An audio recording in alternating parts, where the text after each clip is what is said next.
Hello বন্ধুরা, তোমরা কেমন আছো বলো। রান্না করছি আজকে, দেখতে পাচ্ছ ওটা কি আছে, মাটন।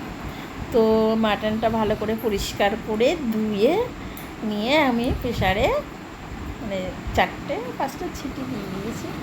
দেওয়ার পরে দেখো মশলাটা মাখিয়ে দিচ্ছি, মানে নামিয়ে দিয়ে ওটাকে আদা রসুন পেঁয়াজ লঙ্কা সব কিছু দিয়ে সর্ষের তেল নুন হলুদ দিয়ে আগে ম্যারিনেট করে আমি রেখে দেবো খানিকটা সময়। রাখার পরে দেখো আমি এ পাশটা না আলু ভাজা বসিয়ে দিয়েছি, বেশ বড় বড় করে আলু কেটেছি, আলু ভাজা বসিয়ে দিয়েছি। আলু ভাজতে ভাজতে দেখো এদিকে ম্যারিনেট করা হয়ে যাচ্ছে, একটু রেখেও দিচ্ছি। তো দেখো ওই পাশটা আবার দাদা কাজ করছে, দাদা ভাই কাজ করছে, যে তেলের উপরে তেজপাতা জিরে দিয়ে ওটা মানে আলুটা যখন ভাজা হয়ে গেছে এইবার মাংসটা পেঁয়াজটা ভাজতে হবে। তো দেখো পেঁয়াজটাও ভাজছি, দাদাভাই ভাজছে, আর আমি বাদবাকি এদিকে একটু কাজ করে নিচ্ছি। তারপরে দেখো আমি চলে গেলাম, তো পেঁয়াজটা ভাজছি আর একটু গল্প করে ফেলি তোমাদের সঙ্গে। তো আজকে তো ষষ্ঠী ছিল, তো বাপের বাড়ি যাওয়ার কথা ছিল, ভাই বারবার করে বলছে যে ষষ্ঠীতে আমাদের বাড়ি আয়, আমি তো যাবো না শ্বশুরবাড়ি, তুই আয়। তো আমি আবার ওকে বললাম যে তো জামাই বলছে যে তুই চলে আয়, তো তোরা যখন ওই বাড়ি যাবি না তাহলে তুই আমাদের বাড়ি চলে আয়। তো তো আসবে না, আসলো না, আমারও যাওয়া হলো না। তো একটা দিন ছুটি পাই, এবার অনেকটা দূর আসা যাবে না, সেদিন আসলে আসা যায় কিন্তু কষ্ট হয়ে যাবে।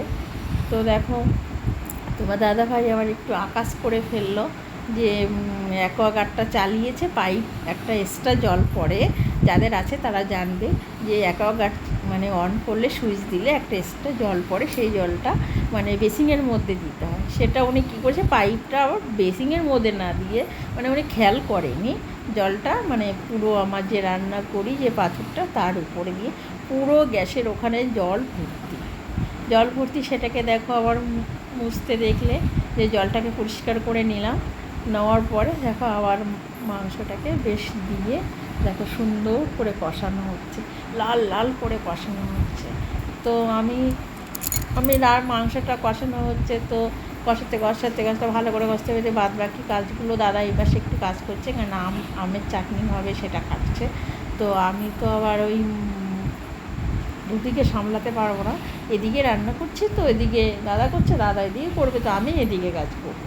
তো দেখো সেই যে প্রেসার কুকারে মাংসটা সিদ্ধ করেছিলাম সেই জলটাকে না আমি কখনো ফেলি না, কেননা ওটা তো গরম জলও থাকে, আর আমি বেশ ভালো করে ওই মাংসটাকে ধুয়ে প্রেসারে দিই, জলটা ভালো জলই দিই।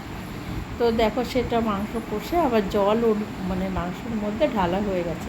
এপাশে দেখো ভাতও হয়ে যাচ্ছে, ভাতটাও প্রায় হওয়ার মুহূর্তে, আর এদিকে দেখো মাংসের ঝোলটাও টেনে গেছে। এতে দেখো একটু বাদবাকি না মানে একটু ভাত ছিল, তো ভাতটা ফ্রিজে ছিল, ওটা তো নষ্ট হয় না, তো ভাতটা আবার আমি ওর মধ্যে দিয়ে দিয়েছি।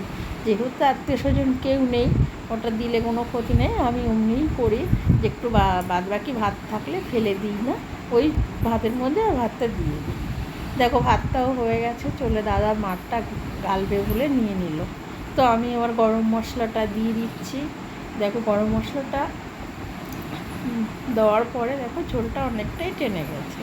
তো এবার একটু দেখি নুনটা ঠিক আছে কি না। তো তোমরা দেখতেই পাচ্ছ যে আমি দেখছি, সেই খেতে হয়েছে। তো দেখো এখন নামিয়ে দেবো, আমার রান্নাটাও সব কমপ্লিটই হয়ে গেছে।